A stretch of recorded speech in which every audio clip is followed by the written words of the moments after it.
podcast Diálogos Harmônicos. Logo no início, minha câmera parou de funcionar, mas vai voltar em algum momento, se você estiver assistindo a gente ao vivo.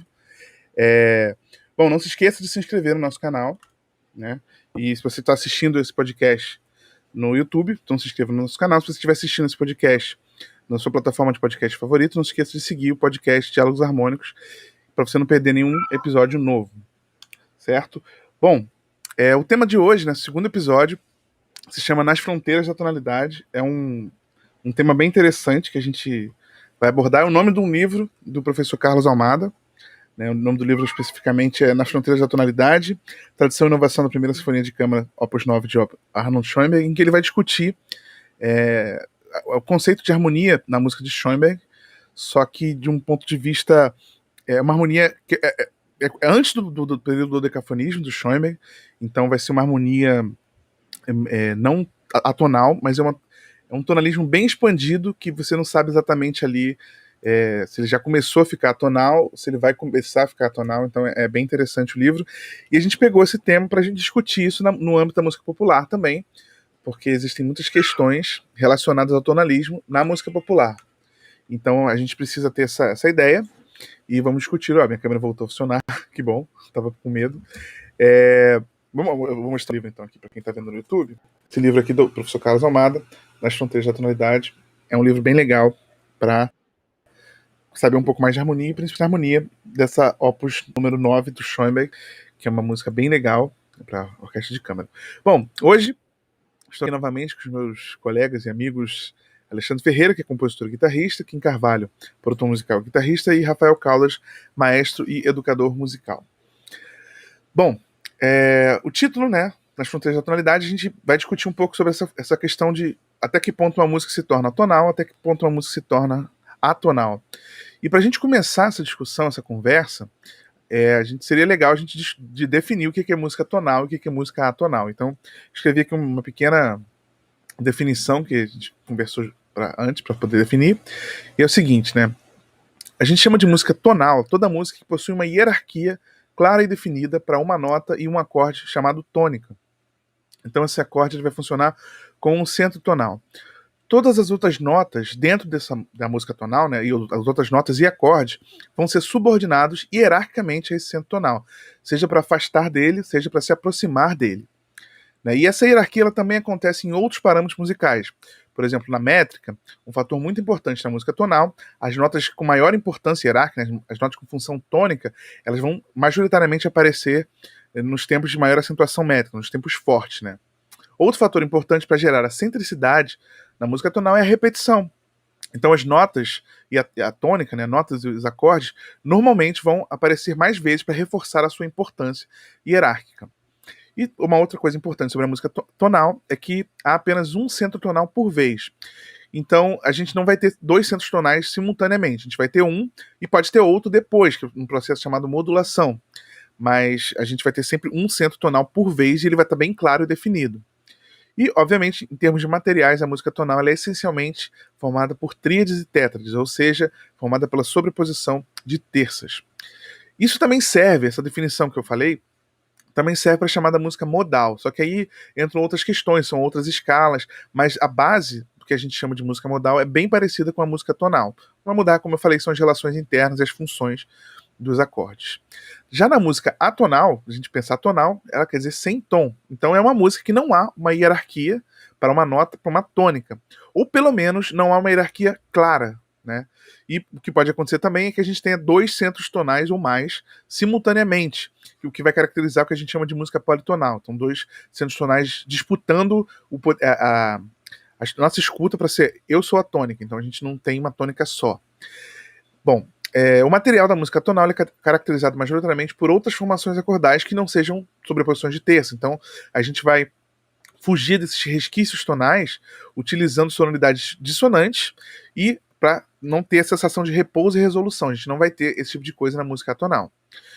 Falando do ritmo, na música atonal, geralmente o ritmo é mais complexo e ele é irregular. Por quê? Para justamente evitar a criação de centro tonal, né, de centricidade, por conta da métrica. Porque imagina, você ficar fazendo coisas muito regulares, as notas que estiverem nos tempos fortes da métrica vão ser entendidas como mais importantes hierarquicamente. Então a gente tenta evitar isso na música atonal, e é mais uma forma da gente se afastar da música tonal. Bom, já definindo o que é música tonal e música atonal, para a gente já saber essa fronteira aí, já começo perguntando para o Alexandre. Seguinte, Alexandre, você acha que existe uma divisão clara entre a música tonal e a música atonal? Assim, dá pra gente caracterizar o exato momento em que uma música ou um contexto musical deixa de ser tonal para se tornar atonal? Opa, bom dia, pessoal. Bem, então, eu diria que sim, dependendo da ferramenta de análise que a gente utiliza, né? A gente pode ter uma visão X ou Y, né, desse momento. A gente pode ter até discordâncias dependendo da ferramenta que a gente utiliza, né? A gente pode ter, inclusive, discordâncias se aconteceu realmente essa mudança, se deixou de ser tonal e passou a ser atonal. Mas eu diria que sim, assim, a gente tem ferramentas disponíveis para que a gente possa fazer análises e aí buscar essas mudanças, né? Por mais que a gente tenha discordâncias. Certo. Tá vendo alguém vendendo alguma coisa aqui? Vou perguntar pro Rafael falar um pouco sobre isso para montar meu microfone. Então, eu acho. Vocês estão me ouvindo bem? Porque minha câmera deu tilt no meio do caminho aqui. Estão me ouvindo, né? Eu acho que não existiria atonalismo sem o tonalismo. Porque você não pode ser atonal se você está preocupado com uma coisa que existe, que já é o tonalismo, né? Porque senão ele seria outra coisa. Ele já tem tonalismo dentro do nome dele. Então é porque ele tá evitando ser tonal. Mais do que tudo, eu creio. É tipo, não, se eu vou ser atonal, significa que eu estou evitando ser tonal. Então eu vou fazer tudo o que não deveria ser feito na música tonal. Isso não quer dizer que ele não vá seguir uma forma que seja, tipo assim, aquelas formas que já estão definidas, né? Tipo, o nome não tá me vindo na cabeça, mas aquelas formas que são tradicionais, como sonata. Eu posso fazer uma sonata tonal. E tem, né? O Alban Berg tem uma sonata para piano atonal que é linda. E ainda tem essa coisa, né? Do tipo assim, a sonata é linda e é atonal. Aí muita gente fala, não, é pra ser feia. Não, eu acho linda a sonata do Alban Berg. Eu acho lindo o Pierrot Lunaire do Schoenberg. São obras de um lirismo que pouca gente consegue perceber, porque você pode ser atonal e você pode ser lírico também, né? E eu acho o Schoenberg um compositor altamente lírico dentro da linguagem atonal. Mas eu acho que assim, o atonalismo não existiria sem o tonalismo. O tonalismo precisa existir para que ele seja. É quase que como ateu, né? Que é tipo anti-Deus, né? Alguma coisa desse tipo, né? Claro que você tem várias maneiras de pensar. Quando eu faço comparatismo com ateu, todo mundo se pega ao termo ateu, do tipo. Não, na verdade, o ateu ele tem uma religião própria que é o não acreditar em Deus. Mas só que ele parte do princípio que algumas pessoas acreditam em Deus. Eu acho que é isso que é o problema. Porque se ele não tivesse preocupado com Deus, ele não seria algo contra. E eu acho que é a mesma coisa com o tonalismo. Ou seja, se ele não estivesse preocupado com o tonalismo, ele não faria o que era o atonalismo, que é ir de encontro àquilo. Né? É uma coisa que é polêmico e tudo mais, mas eu fico pensando sobre isso, porque realmente o movimento me parece ser assim, algo, não que fosse contra o tonalismo não, mas eu acredito que seja assim, vamos entender melhor o tonalismo e fazer diferente, e ir de encontro ao que ele faria, vamos ver o que acontece. Bem, só complementando, né, na verdade, assim, de fato, a música tonal, ela surge como um certo rompimento a práticas tonais, né? Então, assim, de fato, o atonalismo, ele surge ele não teria como surgir, pelo menos dentro do nosso contexto, dentro dessa sociedade que a gente está falando, dentro da música europeia, não teria como existir sem o tonalismo, porque ele parte de um rompimento com essas práticas, né? Então, assim, realmente não, mas não quer dizer que o atonalismo, ou que a gente, de repente, vai julgar como atonal, já não existisse em qualquer outra sociedade, qualquer outra cultura, né? Que a gente pudesse analisar e falar assim, olha, pelas análises da música europeia, isso aqui não é tonal, isso aqui não tem como se estabelecer, a gente não tem como trabalhar com isso de alguma forma que não seja através do pensamento atonal, né? Acho que é importante deixar isso claro para não parecer que é uma coisa, sei lá, universal também, né? Mas, de qualquer forma, sim, o atonalismo ele surge a partir da prática tonal, ele surge como é um rompimento consciente, né? Até porque é um rompimento que vai acontecer em diversos parâmetros que, como o Daniel falou ali no início, que caracterizam a música tonal. Então, se você pega o serialismo dodecafônico, né, uma forma tão famosa de atonalismo, mas você faz a organização das 12 notas de forma que as notas Dó, Mi e Sol estejam no acento métrico ali de um compasso, você pode tranquilamente harmonizar com o acorde de Dó maior e falar, cara, isso não é atonal. Você só tem um monte de múltiplo cromático aqui, notas de passagem acontecendo entre essas notas que caracterizam um acorde, né? Então, o atonalismo ele tem que ser uma coisa racional, né? Feita de forma assim, deliberada para romper com o tonal, porque senão cair dentro desses limites do tonal é muito fácil, né? A gente entrar no mundo tonal, porque a gente, bem ou mal, é quase que educado ali dentro desse mundo, né? Eu acho que tem que tomar cuidado também para não confundir o atonalismo com o aleatório, né? O atonalismo, você pode criar regras bem estritas, e normalmente tem regras muito estritas sobre o atonalismo. Eu lembro quando eu ia interpretar a música do Daniel, teve uma vez que eu fui tocar a música dele, a música tinha uma racionalidade imensa por dentro, assim, uma regra total, uma simetria total ali. Não é o aleatório. Muita gente faz uma coisa aleatória e fala, é atonal. Não, o atonal tem muita regra, né? Não sei se vocês concordam. O Daniel comentou que em algum momento que a gente poderia entrar em divergências aqui nos diálogos harmônicos, né? Vai começar com essa divergência? Não, segundo episódio, gente, já vai ser inarmônico? Já, treta agora. Não, é porque o aleatório ele também tende a trazer para as pessoas essa ideia de que é qualquer coisa, né? E como eu trabalhei bastante com isso na minha tese também, né? A gente sabe que não é por aí, assim, o John Cage ele tem um controle imenso da obra dele, imenso, entendeu? Então, assim, o aleatório não é bem, inclusive o Zanax vai chegar e questionar um pouco a utilização desse termo, né? Mas, enfim, não é papo para hoje, mas, assim, o aleatório também não é qualquer coisa, parece, mas não é. O pior que eu falei aleatório sem fazer a referência ao movimento do John Cage, né? Que é esse movimento que é realmente todo o controle sobre uma coisa ali e tal. Eu falei aleatório sobre a palavra mesmo, do tipo, qualquer coisa, né? Eu quis dizer mais qualquer coisa, né? Mas tem esse beleza. movimento aí que o Alexandre levantou e que é importantíssimo também dentro da música, e um outro rompimento também legal. Obrigado, Alexandre.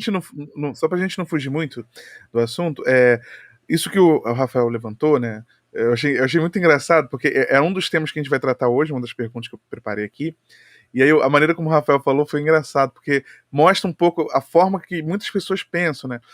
Pô, tem uma sonata do Alban Berg que é até bonita, tipo assim, como se a música atonal fosse necessariamente feia, ou fosse necessariamente horrível, dissonante. Assim, ela tem coisas dissonantes, mas o Alban Berg ele é uma exceção, né? Ele vai puxar uma coisa mais diferente. Só que falando sobre isso, eu queria perguntar pro Kim. É o seguinte, Kim. A música que a gente ouve desde de pequeno, né, nas rádios, nas novelas, nos filmes comerciais, na rua, que os nossos amigos estão tocando violão, estão tocando instrumentos, essas músicas são majoritariamente tonal, modal, certo? A gente cresce ouvindo num ambiente de música tonal, modal. Então o nosso ouvido ele vai acabar sendo moldado por essa estética, digamos, consonante. Né, com esses acordes triáticos, sem coisas cromáticas. E o que acontece? Qual é a consequência disso? A maior parte das pessoas, quando chega na vida adulta, ela vai escolher ouvir músicas que são consonantes. Inclusive, a maioria, assim, o que a gente poderia chamar de a música das massas, são músicas com poucos acordes, uma harmonia bem simples, uma melodia bem clara. Então são músicas que, do ponto de vista harmônico, é bem simples e bem tonal. E aí quando elas vão ouvir uma música tipo Tom Jobim, que é uma coisa que é tonal pra caramba, mas já tem umas tensões ali, já tem uns dominantes secundários, um acorde de empréstimo, elas já acham aquilo ali um pouco mais complexo de se ouvir. Isso porque nem é uma música atonal, né? É uma música tonal, só que um tonal um pouco mais complexo do que o que ela está acostumada a ouvir. E a minha pergunta para você é o seguinte: você acha que esse tipo de educação, digamos assim, que a gente tem desde cedo, ouvindo músicas tonais, é o principal impacto, o principal fator para que as pessoas achem, como o Rafael falou, que a música atonal é feia ou ruim? Com certeza, porque, primeiro de tudo, a gente tem a tendência a refutar o que a gente não conhece. Então, assim, a primeira reação que a gente tem quando a gente encontra alguma coisa que a gente não conhece é achar estranho. E coisas que a gente não está acostumado causam desconforto.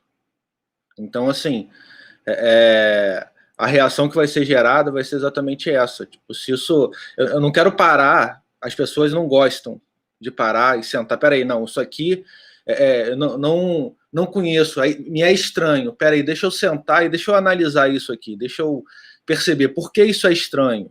Deixa eu ouvir mais uma vez. Poucas pessoas, principalmente com música, porque, levantando uma polêmica aqui, excetuando os músicos, as pessoas, na verdade, não se importam com música. O importante para elas é o que a música traz para elas. Então, assim, o principal para elas é a conexão afetiva. Então, assim, muitas vezes é aquela história, não é porque eu adoro Garota de Ipanema, é porque Garota de Ipanema estava tocando quando eu conheci minha esposa, por exemplo. Então, o pessoal não tem esse cuidado, esse esmero, vamos botar assim, com a música. Então, quando você vem uma coisa que já é um pouco mais diferente, já fica assim, com o pé atrás. Quando chega uma música que é bem diferente, assim, ela tem o objetivo dela, como o Rafael estava falando, né? Tipo, ela é atonal. Ela quer, tipo assim, negar o tonalismo. Então, assim, é uma coisa que é uma ruptura completa. O pessoal já vai pensar assim, tipo, não vou dar um passo atrás, eu vou pular daqui, porque eu não quero ver. Eu tenho um exemplo, só para exemplificar isso. Na graduação, a gente teve um exercício, né, que era assistir alguns concertos. Aí, dentre esses, tinha um concerto que eu não lembro agora de quem era, mas foi no Parque Lage, que era para assistir, que era, na verdade, uma transcrição tocada ao vivo de uma música que foi... Agora esqueci a palavra. Que era gravada originalmente. Acusmática, né? Que os compositores escreviam... Eletroacústica. Eletroacústica, mas eu acho que tem um acusmático que o pessoal fazia já para gravação, para não existir intérprete e a pessoa focar apenas na música, apenas na informação. Tanto que essa peça, minha memória não é boa, desculpa, então assim, eu não vou lembrar qual era a peça, e talvez se eu descrever o ato final, vocês vão saber que peça é, que no final existe um pessoal batendo martelo na bigorna e usando um esmeril. Eles colocam... Tem gravação de pessoa falando francês ao contrário. São várias coisas assim que a música ela era acusmática, porque ela era só apenas gravação. O pessoal, acho que era o pessoal até da Unirio, pegou e transcreveu isso e foi executar ao vivo. Eu fui no concerto lá no Parque Lage.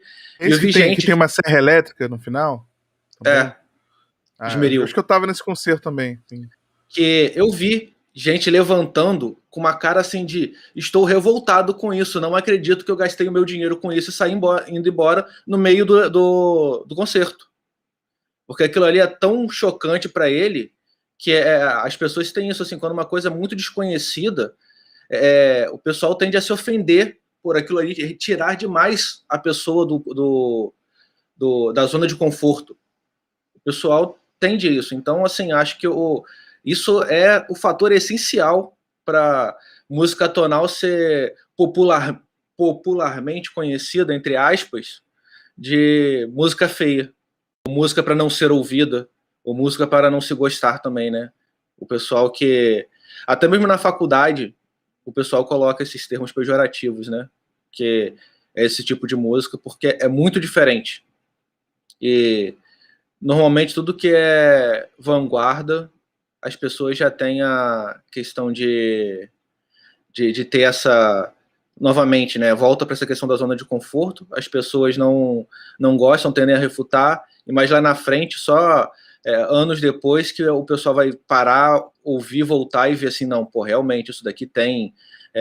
olha isso daqui como é bonito, olha isso daqui... Que o pessoal já estuda, começa a entender, aí percebe assim, não, realmente, isso daqui é bonito sim. Eu que não entendia na época, eu que não tinha capacidade de parar, de concentração ou capacidade de leitura crítica, de entender essa peça e perceber as suas sutilezas. Mas, se a gente for falar mal de mercado, eu posso ficar aqui umas 5 lives falando, porque... Isso que você falou é interessante porque isso aconteceu na estreia da Sagração da Primavera, né, do Stravinsky, que é uma peça que, assim, pra mim ela é muito tonal, assim, ela tem umas dissonâncias aqui e ali, mas tonal não, vamos dizer, ela é mais modal. Né? Ou um tonalismo expandido, a gente pode usar esses termos, pandiatonismo, a gente pode usar vários termos bonitos, assim, que no fim não quer dizer nada, mas e na estreia dela as pessoas se levantaram revoltadas, e era uma coisa assim, super. Você ouve hoje que as pessoas não tem problema, né? É lindo, eu adoro essa.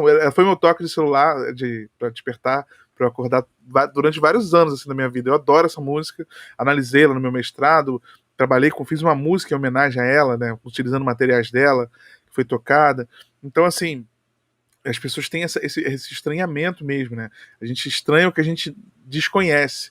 E aí, uma coisa que eu ouvi na faculdade uma vez um professor falando, e eu peguei muito essa ideia, é interessante porque, assim, o grande problema é o ato de escuta, né? Então, por exemplo, eu não posso querer ouvir uma música do Schoenberg, usando o Schoenberg aí como o grande pai do decafonismo e da música tonal, eu não posso querer ouvir Schoenberg com o mesmo ouvido que eu tenho, que eu vou ouvir Beethoven. Por quê? Porque o ouvido que eu ouço Beethoven, eu tô esperando lá, chegou aqui a cadência, olha essa tensão se resolvendo, olha aqui essa melodia que bonita, que bela, assim, porque tá resolvendo as tensões, tem os ornamentos. Se eu for ouvir com esse mesmo ouvido, não vai ter, porque as tensões no Schoenberg não resolvem, eles aumentam, vão aumentando as tensões. Não tem um momento de, chegou na cadência. E o ritmo não é uma coisa. Então, assim, é você saber se preparar psicologicamente e auditivamente para o que você vai ouvir e não querer ouvir esperando ouvir o que você gosta. Vou ouvir Schoenberg achando que eu vou ouvir Beethoven. Se eu for ouvir assim, o primeiro acorde que eu ouvi, eu falo, vou embora. Porque já no primeiro acorde não tem nada a ver com Beethoven. Ainda que seja uma peça para piano, e eu estou acostumado a ouvir sonatas para piano do Beethoven, né? Tem essa relação. Mas eu queria. Quem quer falar? Pode falar aqui. Não, só fazer um adendo aqui, que se você for reparar como não é o material, né, que você estava falando dessa questão da forma de ouvir, como não é o material em si que causa realmente esse afeto, né, dessa questão da pessoa, dessa repulsa, que muitas vezes se você pegar uma música atonal e colocar ela como uma trilha audiovisual, ninguém vai falar nada. Uma das perguntas que eu ia fazer. Assim foi mal, aí. Então espolei o negócio. Desculpa. A gente vai discutir sobre isso daqui a pouco. Eu vou voltar a fazer uma pergunta para o Alexandre agora, falando um pouquinho sobre essa questão da composição, né? Vamos trazer para a música popular, né, Alexandre?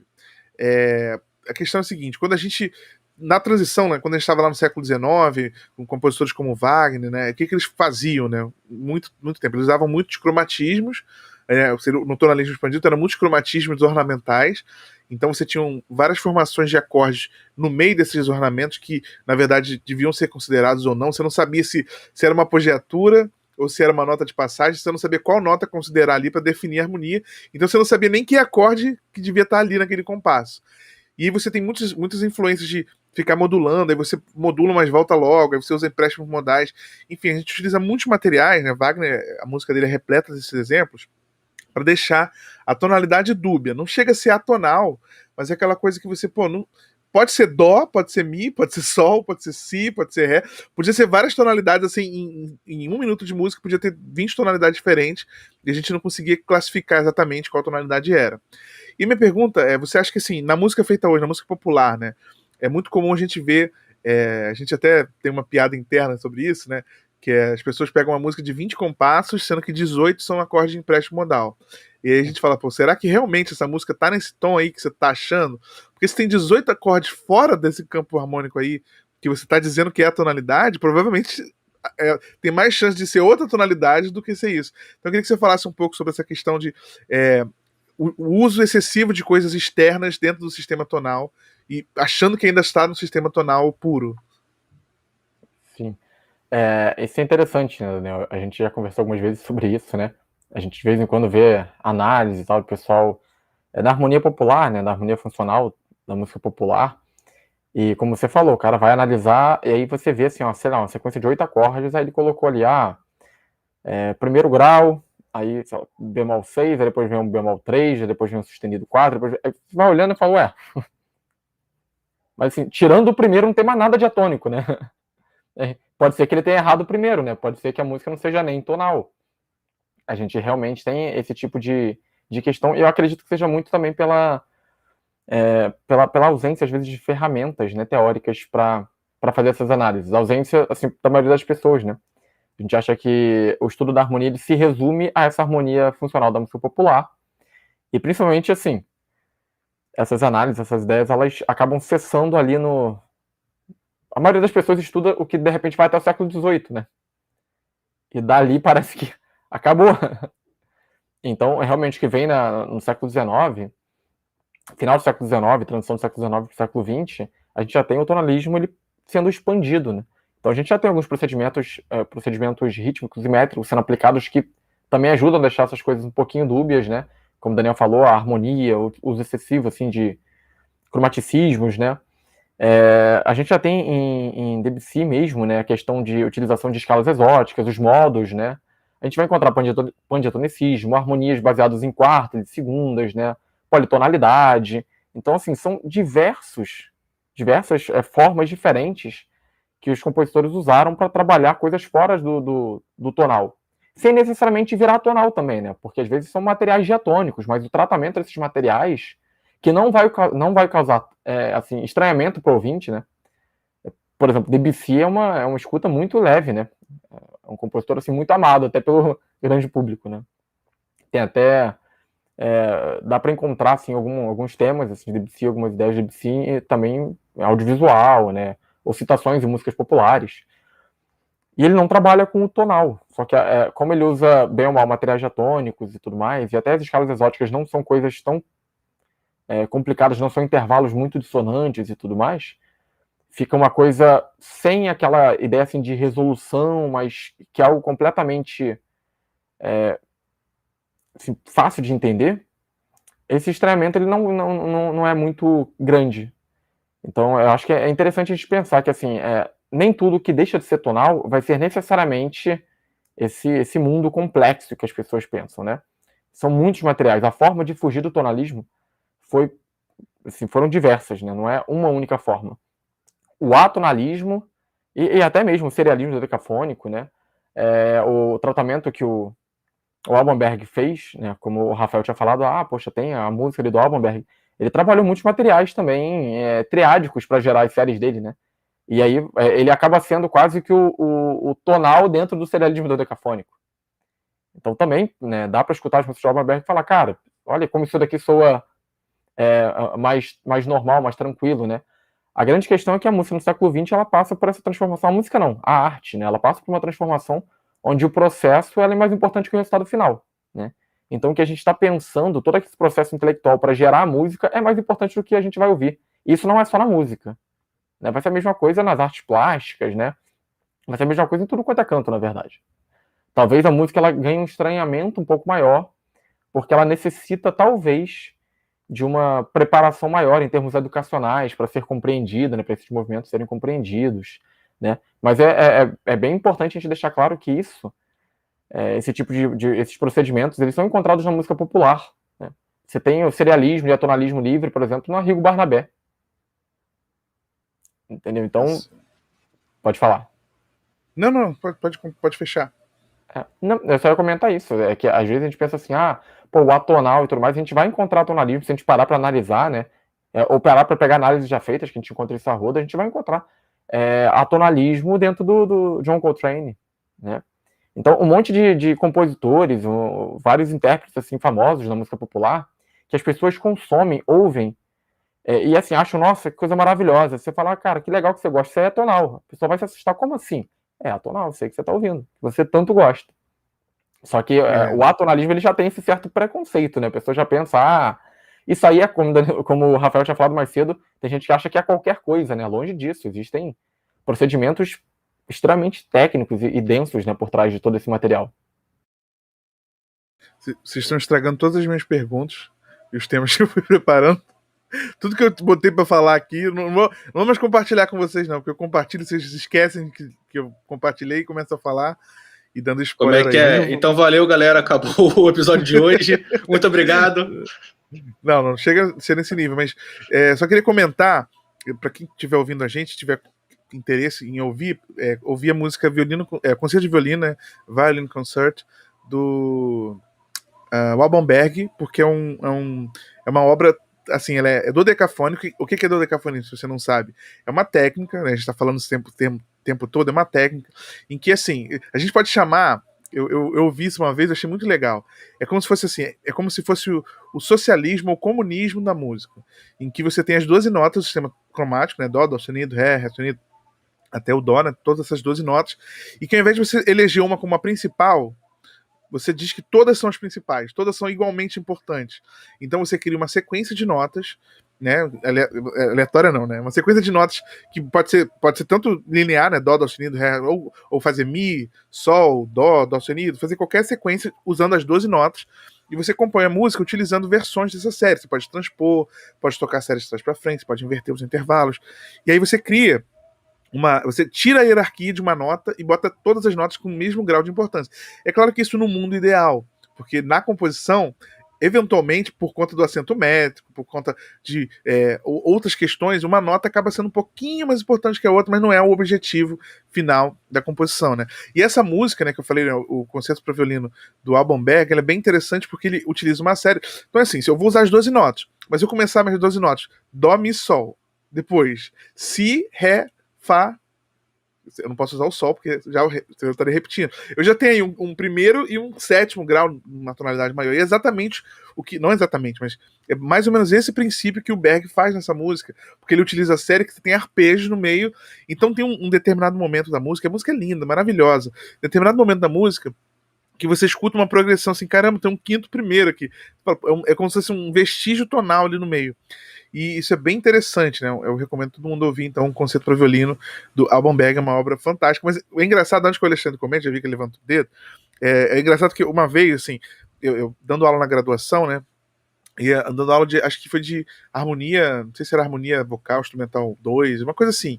A harmonia vocal, obviamente, é puramente harmonia tradicional, só que feita a 4 vozes, coral, e tem as regras lá da harmonia pra gente fazer corais como se fosse corais de bar. E aí um dia eu mostrei pra mostrar pra vocês aqui uma música do Berg, que eu acho maravilhosa, que eu tava estudando, né, porque inclusive, quando eu fiz a prova para professor substituto, o ponto que foi sorteado foi exatamente o do decafonismo. Então eu tive que ler muito, estudar muito para poder fazer uma prova-aula, né, uma prova-aula sobre o decafonismo. E eu tava com aquilo fresco, fui da disciplina, falei, eu queria que vocês ouvissem um pouquinho aqui do Berg. E a reação da turma foi a pior possível. Foi tipo assim, ai, que música horrível, música feia. E para mim, assim, vamos colocar numa escala de acessibilidade, vamos usar esse termo. A música do Berg seria o atonal mais acessível, um dos atonais mais acessíveis que a gente teria, que é um atonal que tem muita coisa do tonal ali, então seria uma transição boa. Seria assim, uma forma de você transitar do tonal pro atonal, mas a turma achou horrível. Eu falei, gente, se vocês estão achando isso aqui horrível, imagina quando vocês foram ouvir outras músicas que são totalmente tonais e não tem nenhum, totalmente atonais e não tem nenhum vestígio do tonal. E aí eu queria que, agora o Alexandre pode comentar, depois eu tenho uma pergunta para o Rafael. Não, que você falou de obra, né? Eu também deixaria aqui duas canções, que é Infortúnio e Clara Crocodilo, do Arrigo Barnabé. Acho que é uma boa o pessoal ouvir. Também vai ter essas relações aí de atonalismo livre, serialismo, também dá para encontrar. Certo. Então, agora eu tenho uma pergunta para o Rafael. Rafael, uma vez eu ouvi de um professor, eu nunca lembro quem, a gente tem tantos professores, né? A gente já passou mestrado, doutorado, tanta gente falando, a gente nunca lembra quem falou o quê. Mas eu ouvi um professor defendendo que não há uma fronteira, como a gente está discutindo aqui, entre o tonal e o atonal. Porque ele acredita que o atonal, olha que é um pensamento bem filosófico, eu sei que você gosta de filosofia, então eu vou jogar essa bomba no seu colo para você conversar. Ele diz que o atonal, na verdade, é o tonal, mas é uma das facetas do tonal. Porque não existe um outro tipo de música que seja diferente. É tipo assim, é como se fosse uma coisa só. É como se eu tivesse em dó, aí eu transpus. É como se o atonal fosse uma outra instância do tonal, só que invertendo a lógica. É como se fosse uma inversão da lógica tonal. Então não é uma fronteira, porque não são duas coisas diferentes. É a mesma coisa, só que são tão distantes, assim. É como se a gente fala, né? Tem a música do Cazuza, que eu vou a pé do Rio a Salvador. É longe pra caramba. Pô, se você vai a pé do Rio a Salvador, é uma distância tão grande que se você vê uma coisa no final que você já tinha visto no começo, você não vai relacionar as coisas, porque passou muito tempo, é muito distante. Então seria isso, que o tonal seria o tonal que a gente está acostumado lá, século XVII, XVIII, que é o bem, bem clássico, ele tá no começo, na ponta dessa linha da música, e o atonal tivesse na outra ponta, mas eles estão tão distantes que a gente não consegue ver como uma coisa só. Eu queria que você dissesse o que você acha, se você acha muita viagem, se você acha que faz sentido em alguma coisa. Olha, eu acho assim, que um não existe sem o outro. Ou melhor, eu acho que o tonalismo viveria bem sem o atonalismo. Afinal de contas, ele tá muito antes aí. Agora, o atonalismo não viveria sem o tonalismo. Conforme você foi falando, eu fui criando imagens, porque tu me pegou realmente de surpresa com isso daí, né? E é um pensamento bem diferente. Mas uma imagem, por exemplo, eu estava editando vídeos aqui do Quiet Home, e a gente tem uma coisa chamada colorizar. O que é o colorizar? É eu trocar a cor de alguma coisa que eu estou fazendo. E existe a opção de inverter a cor. E a inversão da cor, ela é, na verdade, feita em função daquela cor que está ali. Mas o efeito que ela tem é um efeito totalmente distorcido de tudo que a gente veria. Porque está invertendo tudo. Talvez esse professor quisesse fazer algum paralelo com esse tipo de visão.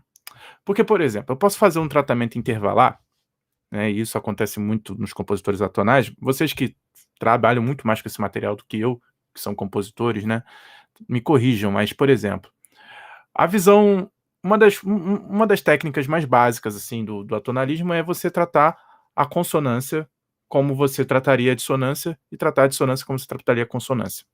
Mas das formas de você conduzir, por exemplo, melodias ou contrapontos. Ou seja, ao invés de eu resolver dissonâncias, eu preparar dissonâncias e resolver, eu vou só preparar consonâncias e vou ficar sendo dissonante o tempo inteiro. Isso pode ser uma maneira de você inverter a lógica. Entendeu? Tipo, não, o tonalismo ele tem uma ideia de consonância que eu vou fazer totalmente inversa. E tem aquela coisa do retrógrado, do espelhado e tudo isso, entende? Você pega uma melodia ou uma série, você faz a série retrógrada, ou você pega essa série e faz ela espelhada. Ou seja, tudo com essa brincadeira de inversão que você... que para mim uma referência boa é a inversão de cores, por exemplo, que é uma coisa simples de você fazer, né? Qualquer Photoshop faz isso. Você pega uma imagem, manda inverter a cor, então fica brincando ali com efeitos de cores ali, e você vai ver que vai ter muito essa distorção, né? Eu não sei se eu não queria interromper isso, mas é porque o Daniel falou sobre uma coisa, eu não queria esquecer um caso engraçado também numa aula de harmonia que eu estava dando para graduação, e eu mostrei um exemplo, provavelmente do Berg, alguma coisa assim. E o aluno falou assim: professor, minha vontade é desligar e sair. Ele era uma aula online já, ele. Minha vontade de desligar e sair. Eu falava assim, nossa, mas como é que chega assim a ser uma aversão tão grande. E eu mostrei coisa que eu acho bonito, que tipo assim, que eu acho bonito mesmo, tipo, não é que é o bonito que eu tô dizendo, não é que eu acho inteligente, nada disso, não, realmente toca o meu coração, assim dizer, eu acho lírico, enfim. Mas e esse tipo de aversão também acontece com música antiga, tipo, também acontece com canto gregoriano, é o estranhamento ao que não é familiar, talvez, né? É um estranhamento ao que não é familiar. Eu passo por isso constantemente. Por exemplo, eu tenho um primo que gosta de funk. Ele adora funk. A gente pode dizer que existem alguns funks atonais ou monotonais, tipo assim dizer. E nada contra. O funk é muito legal, tá? Esteticamente falando, tem bastante coisa legal. Mas eu tô dizendo assim, sobre a não preocupação em ser tonal. É isso que eu quero dizer. E aí esse meu primo falava, quando eu ouvia música clássica, ele falava, puxa, pra mim soa sempre a mesma coisa. E eu falo, pô, mas o funk, se eu emendar um no outro, dependendo, especialmente o que ele estava ouvindo, daria pra emendar um no outro que ia dar a mesma coisa também. Mas pra ele, o que fazia sentido, na verdade, era a parte da frase, ou seja, era a ideia verbal que estava acontecendo ali. E o que ele não via sentido no Beethoven, no que muita gente poderia dizer que é lindo e tudo mais. Ele não via sentido, ele não conseguia acompanhar a linguagem, né?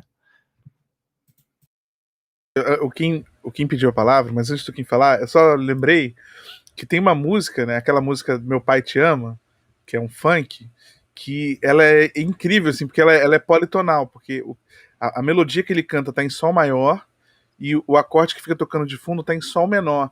Então você tem um choque da terça maior que ele tá cantando com a voz, com a terça menor do acorde, e o cara que fez isso, ele não percebeu e não achou o estranhamento.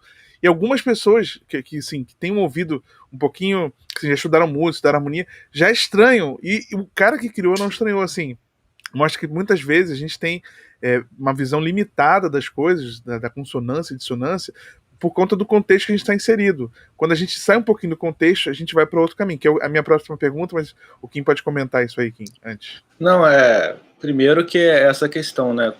Volto à questão do novo, do diferente, sempre chocar algumas pessoas.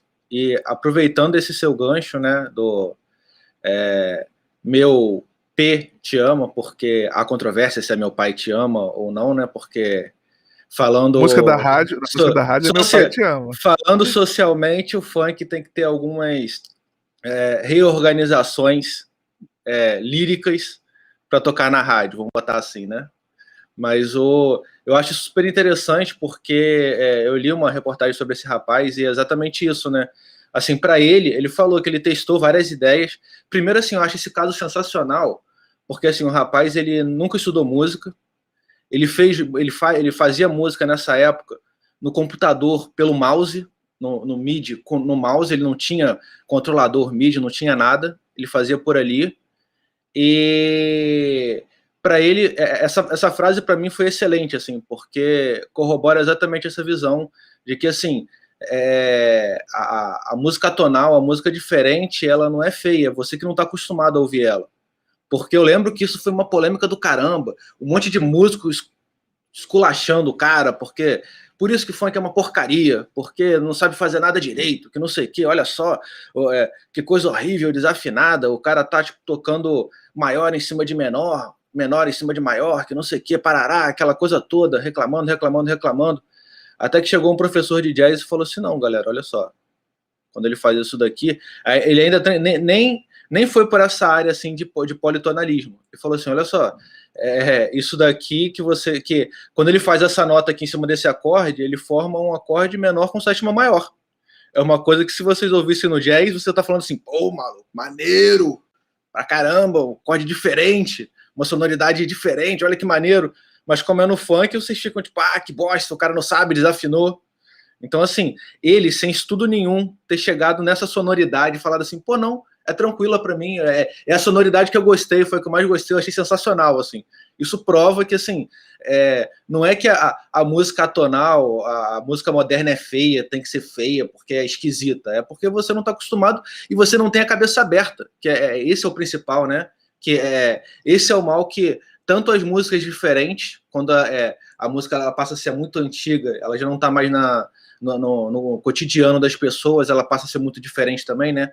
Mas assim, principalmente quando a música é nova, que é aquela história, né? Hoje em dia o pessoal fala do funk, o pessoal já falou do rock, o pessoal já falou do samba, o pessoal sempre o novo é aquela coisa assim, tipo, não, isso daí é aquela história, né?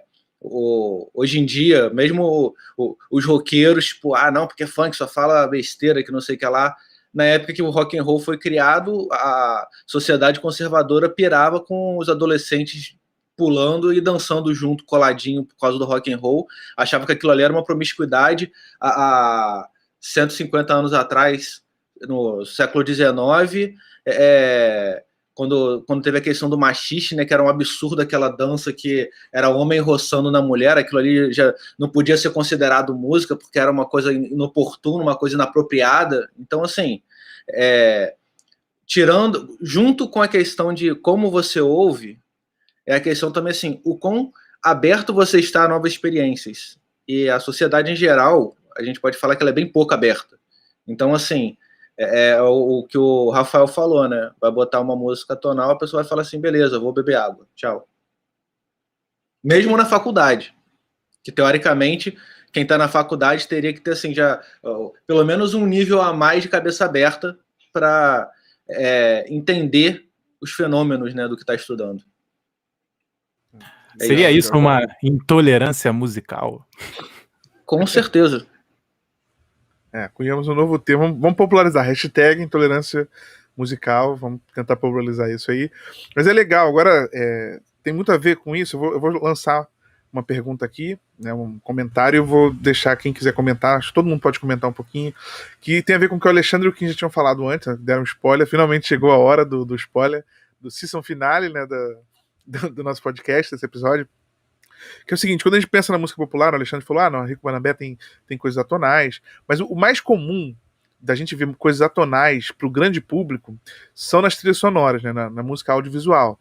Então você tem lá um filme que tem um filme de terror, vamos lá, um filme de terror, a cena, quando vai chegar o assassino, vai chegar o monstro, vai chegar o zumbi, alguma coisa, é um acorde super dissonante nas cordas, e aí tem uma tensão, uma coisa irregular, aí tem uns tambores, e aí tem nada a ver com a música tonal, é uma música atonal para criar essa sonoridade de tensão, de um conflito, criar uma expectativa de que algo vai acontecer, geralmente é algo ruim, quando a música é bem tensa, assim, vai chegar o assassino, vai acontecer alguma coisa, aí tem um efeito que eu acho maravilhoso, que é um efeito na música de orquestral, que você pega a baqueta, ao invés de você percutir no prato, você arrasta a baqueta no prato, aí você faz um zim, e isso cria um efeito de expectativa, né? Você usar muita percussão, né? O Hans Zimmer, ele utiliza muita percussão, o Danny Elfman, por mais que a música dele seja um modalismo, um tonalismo expandido, um pandiatonismo, esses conceitos novos, né? Ele usa muita percussão para fazer as trilhas e tal. Ainda tem compositores como John Williams, que vai fazer uma coisa super consonante, super bonitinho, super lírico, como usando o termo que o Rafael utilizou, mas quando a gente vai tratar um filme de terror, um jogo, uma coisa de aventura, a gente tem muitas coisas atonais e as pessoas não reconhecem como sendo atonal.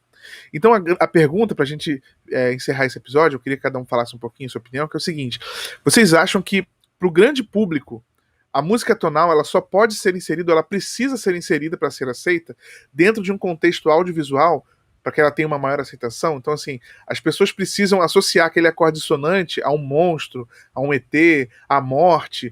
Eu lembro que, assim, só para dar minha contribuição, eu lembro que uma vez eu fui numa Bienal de música contemporânea, que acontece no Rio de Janeiro, né? E quando ainda tinha concertos, esse ano era ano de Bienal, se eu não me engano, mas não vai ter Bienal pelo jeito, né?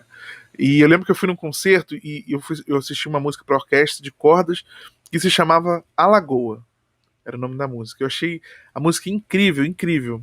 E aí eu conversando com amigos, assim, né? Amigos mais conservadores, assim, que não gostam de ouvir música atonal, eles comentaram assim, no início eu tava achando a música muito, que ela começa com um acorde dissonante, assim, fica sustentando um tempão.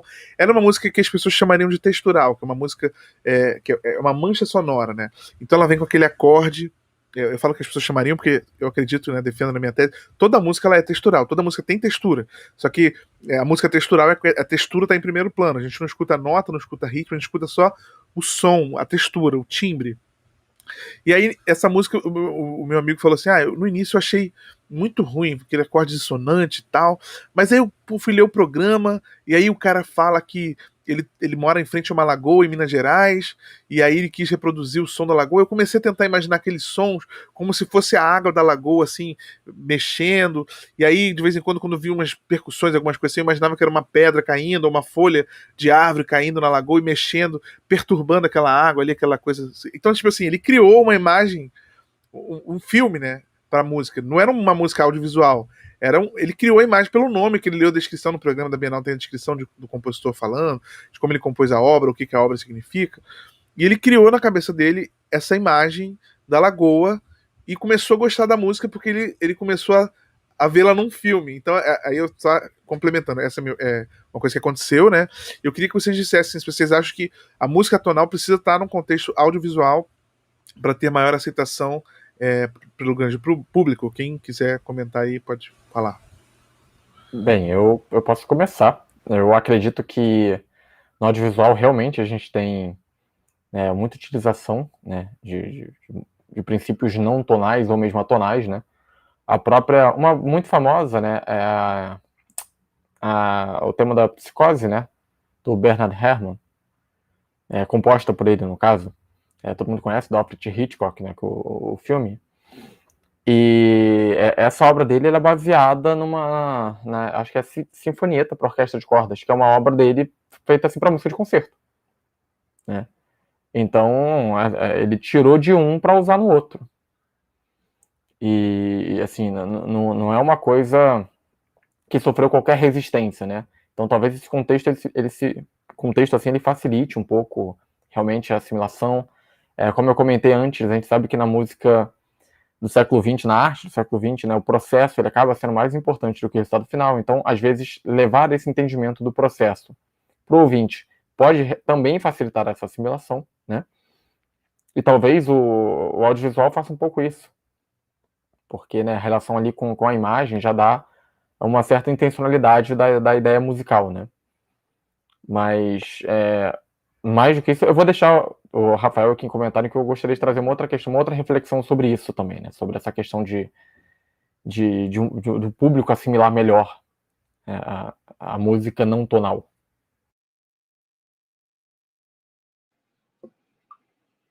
Bem, deixa eu falar então uma questão importante que hoje em dia também, né? Mesmo as músicas mais populares, mais tonais, a gente está caminhando para um mercado onde a música, para ser consumida, cada vez mais ela depende de um vídeo para acompanhá-la. Infelizmente, só vou fazer essa pontuação aqui, mas eu acho também que a questão também do audiovisual ajudar a diluição, por assim dizer, né, das tensões de uma música atonal, porventura, é que, me corrijam os especialistas se eu estou errado, mas pelo menos a maior parte da música atonal, não lembro de existir uma música atonal onde se tenha letra, com canto com letra mesmo, como é na música tonal popular. E voltando àquele ponto... Clássico, tem o clássico Lunaire, que o Rafael comentou, que tem voz, só que o pior é isso, né? Tem voz, mas ainda usa a voz usando uma técnica chamada Aspergesang, que é bem difícil, né? Mas é porque a voz, ela tá como um instrumento. Ela não tá emitindo letra. Assim, não, porque tem o que letra. acontece? Tem? É uma letra, tem. Só que ele fala, assim, em alemão, então, tipo, eu não falo alemão, mas ele usa essa técnica que eu falei de Sprechgesang, que Sprechgesang seria o canto falado. Então, a cantora, ela é muito engraçada, né? Eu não sei falar alemão, mas ela fala, tipo, é bem diferente, assim. Então, só o canto em si já seria uma coisa super diferente que as pessoas estão ouvindo. Sendo atonal, então, aí é uma mistura, mas eu acho maravilhosa a obra. Não, porque eu ia falar falando justamente nesse sentido, porque grande parte das pessoas, os leigos, né, eles ouvem assim, a música da seguinte forma: letra e um bolo de som que acompanha essa letra. Então, assim, a música contemporânea, a música tonal, ela já é esquisita, né, para os ouvidos leigos. E ainda tem o problema maior de que grande parte das vezes ela é inclusive uma música instrumental, porque mesmo a música instrumental mais tonal, tem muita gente que não gosta, porque não tem letra, a pessoa simplesmente ela não consegue se identificar. Estão me ouvindo? É porque deu uma travada aqui. Não, porque as pessoas não conseguem se identificar com a própria música, mesmo que seja tonal, só que instrumental. Então, assim, acerta o bingo inteiro, né? Tipo, uma música que eu não tô acostumado, uma música que não tem letra, uma música que é tensa, uma pessoa que não tá com a cabeça muito aberta para ideia nova. Aí acontece o que aconteceu lá no concerto, que não sei por que cargas d'água uma pessoa compra ingresso para um concerto sem olhar o que é.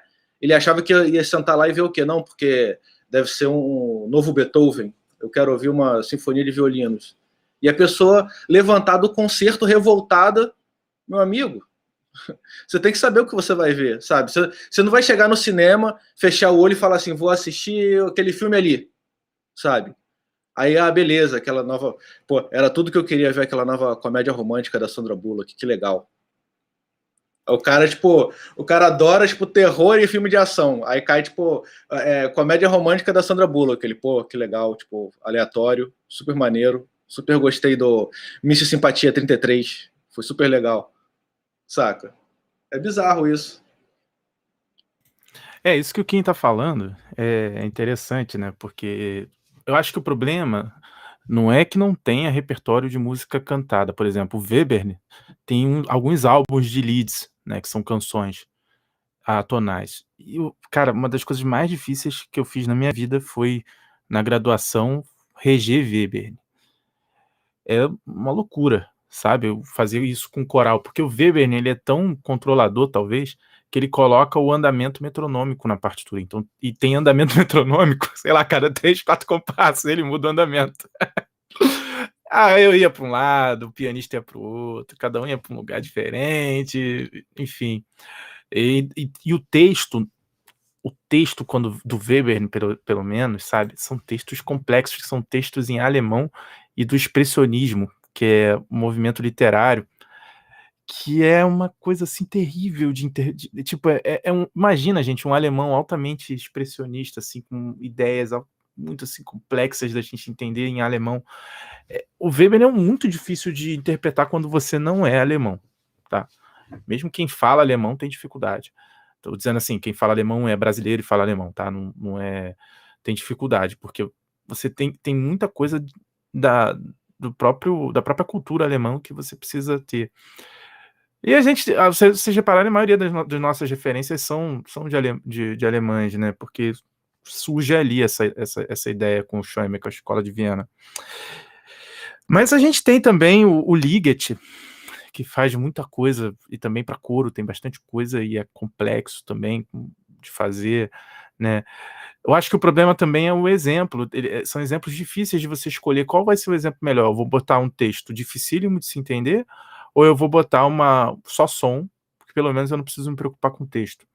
Porque o texto ele pode ser uma espécie de recurso para você fazer com que as pessoas entendam o que elas estão ouvindo, mas ele também pode atrapalhar, né? Dependendo do que for, pode ser uma coisa muito complexa, né?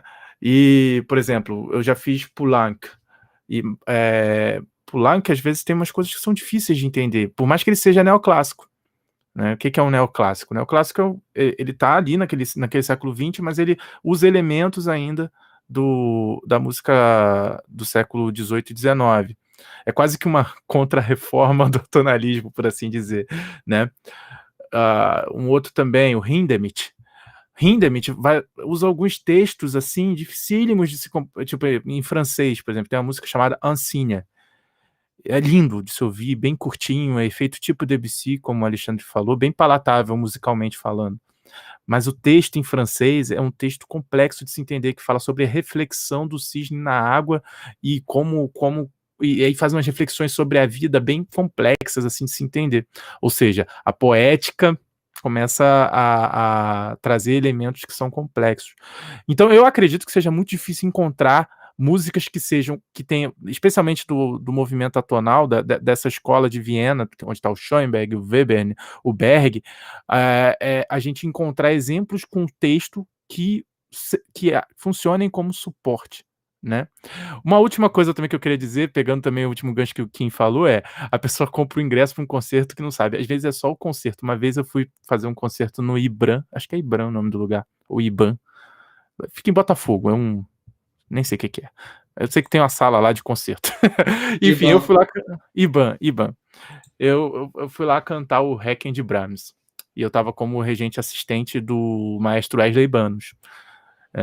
E o Wesley tava fazendo com o Requiem de Mozart. Eu falei Requiem de Brahms? Não, Requiem de Mozart. E esse concerto ele não foi divulgado, só tinha um casal.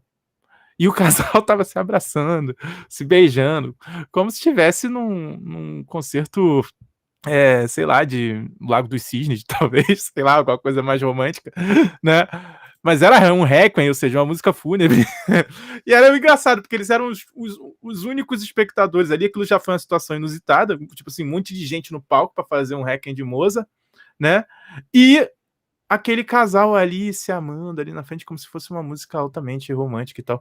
Foi uma situação bem esquisita. Tinha um intervalo, a gente não tinha que rir baixo, porque é um espaço pequeno, o camarim é pequeno, dá para ouvir e tal. Enfim, uma situação bem complicada. Deixa eu só comentar, né, antes de passar a bola para o Alexandre. É interessante, tanto o Kim quanto o Rafael trouxeram essa questão do texto, e na história da música, né, no século XX, antes, porque assim, como é que se faz uma música tonal? Se você sabe um pouquinho de harmonia, você faz uma música tonal fácil, ou com um pouco de dificuldade, dependendo do seu conhecimento de harmonia. Você pega lá acordes, escolhe um tom, dó maior. Aí você pega lá, bota um acorde, dó, sol, dó, fá, sol, dó. Aí você fica fazendo isso, cria uma melodia em cima, pronto, você fez uma música tonal. Agora, como é que você faz uma música atonal? não é só fazer como o Rafael falou no início, que o Alexandre deu uma cutucada nele de coisas aleatórias. Não é só sentar no piano e bater no piano e fazer qualquer coisa que eu tenho uma música atonal. Não é bem assim. Então, assim, um dos recursos que era muito... Não, o que acontece? Você até consegue fazer coisas assim aleatórias e ficar bonito. Bonito no ponto de vista atonal. Só que você não consegue ter o mesmo grau, o mesmo nível de coerência que a música tonal tem. A música tonal, você tem, vamos lá, acorde maior. Se você fizer primeiro, quarto, quinto, primeiro, em dó maior, você tem 3 acordes maiores, que a gente pode entender o acorde maior como sendo transposições do mesmo acorde, né? Eu tenho um acorde transposto em dó, depois eu transponho para fá, depois eu transponho para sol, depois eu transponho para dó de novo. Então eu tenho uma redundância muito grande de material, todos os acordes vão ser triádicos, então a gente tem uma maior coerência musical. Na música tonal, quando a gente vai começar a fazer música tonal, não tinha esse grau de coerência no início. A pessoa, como é que eu vou fazer para dar coerência à minha música sem utilizar essas coisas que a música tonal tem? Então, um dos recursos interessante falar foi exatamente o uso da letra. A maioria dos compositores tinham letras, tinham leads, né, músicas para piano e voz, ou quarteto de cordas e voz. Por quê? Porque a letra ajudava a dar uma certa coerência. Pegava a letra, dividia as estrofes lá em trechos, cada trecho era uma seção da música, e aí ele tentava com a letra trazer o nível de coerência que ele não conseguia ter com as notas. Depois de um tempo, quando o Schoenberg foi lá e formulou, né, ou conceitualizou o conceito de dodecafonismo, que aí eles conseguiram ter mais coerência na música atonal. E aí eles passaram a fazer músicas sem letra. Depois, outros compositores foram tendo outras alternativas para conseguir coerência com a teoria de conjuntos e outras teorias que foram surgindo depois, para dar coerência no nível das notas. Porque então, até então a letra, a voz era muito importante para dar coerência musical, formal, para as músicas atonais. Eu só queria pontuar isso, que é interessante, os dois trouxeram essa questão da letra e a importância da letra nesse contexto atonal, né? Talvez pela falta do audiovisual, né? O audiovisual ainda era uma coisa muito nova, não era acessível a todo mundo. Não, então peraí, vamos criar uma imagem para as pessoas poderem ver tudo que eu quero passar, como um suporte ao que o pessoal precisa visualizar sobre o que a minha música quer passar, né? Ali não tem jeito, tem que ser a letra. É porque é uma questão de tradução, né? As pessoas, elas têm uma dificuldade, as pessoas leigas, em traduzir sentimentos passados pela música, por assim dizer. Então elas precisam de uma ajuda de um tradutor, que é um audiovisual, aquela história. Você bota um acorde tenso, pra gente, a gente entende tensão, a gente entende o sentimento de tensão. Mesmo que seja uma coisa subjetiva, que a tensão possa me criar uma imagem mental, uma imagem diferente para o Rafael, uma imagem diferente para o Alexandre, para o Daniel, a gente entende isso. O leigo, em geral, ele só vai achar assim, tipo, nossa, que música ruim. E já vai fugir. Mas aí quando tem uma tradução ali, mostra, olha só, tá vendo isso daqui? Isso daqui é um monstro que vai matar todo mundo, isso aqui é um monstro que vai devorar você. Ou então esse daqui é o assassino, que não sei o que lá, por isso que é assim, porque assassino é feio, porque assassino é podre, que não sei o que. Aí a pessoa já acaba entendendo ok, aceita. Porque ela não tem a gente não tem essa tradução musical, né? A gente, no geral, somos um país musical, mas não um país musicalizado. Já posso comentar, Daniel? Acho que exatamente essa última frase aí do Kim sintetiza o que eu gostaria de falar. É porque atuando assim na educação musical, né, atuando com crianças e trazendo esse tipo de escuta para elas, esse preconceito que a gente encontra, ele assim, quase não existe com as crianças. É muito interessante. Entendeu? A música ser, não, porque essa música ela é feia, ela é tensa, há uma receptividade enorme para trabalhar essas escutas mais complexas, né? Então, acredito que a gente vai desenvolvendo esses preconceitos aí com o tempo também, né? A gente vai se acostumando com a música que nos é quase imposta, né? E a gente tende a gerar estranhamento a coisas que fogem disso, né? E é interessante, porque às vezes na música de concerto a gente vai trabalhar algumas dissonâncias, a pessoa, não, porque isso daqui é feio, mas aí ela tá falando isso, e nesse exato momento tem, sei lá, quando ela tá conversando contigo falando que é feio, tem um metrô passando com a dissonância enorme nos trilhos que para ela não faz diferença nenhuma, é uma coisa que faz parte da vida dela, né? E várias outras dissonâncias em volta, ruído o tempo todo, e assim, super ok. A pessoa dorme mega relaxada com esses ruídos ali no dia a dia dela, né? Agora, colocou na música, que absurdo. Então, eu diria que a educação musical, como quem falou, né? A gente é um país musical, mas não musicalizado. Eu diria que uma educação musical realmente poderia resolver, por assim dizer, essa questão. Poderia diminuir esse sentimento que a gente tem de pessoas que, quando sai da fronteira do tonalismo, gera esse estranhamento, né? Sim, é muito legal essa fala do Alexandre. Realmente, tudo se resolveria, inclusive o episódio passado que a gente conversou sobre harmonização e improvisação. Se você não ouviu, aproveita e acabar aqui, você vai lá e ouve o primeiro episódio desse podcast. A gente fala, basicamente, o que resume os dois seria o seguinte: se você estudar, tudo vai ser mais fácil. Se você estudar harmonia, você vai improvisar melhor. Se você estudar música, você vai ouvir músicas atonais melhor. Então, o estudo, ele realmente é muito importante. E com essa fala bonita e motivacional, a gente vai encerrar o episódio de hoje, esse segundo episódio.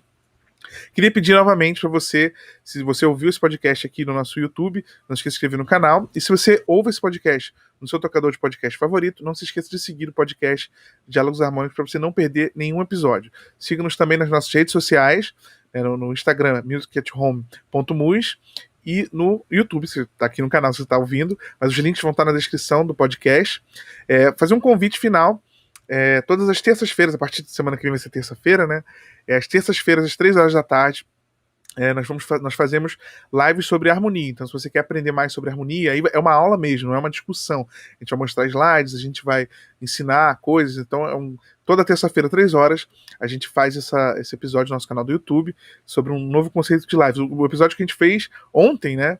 Que a gente estava fazendo às quintas, agora vai ser às terças, está disponível ainda. Nós falamos sobre as funções tonais, apresentando coisas que você provavelmente não viu em nenhum curso ou livro que seja acessível. Não são conceitos muito discutidos, né, principalmente no ambiente da internet.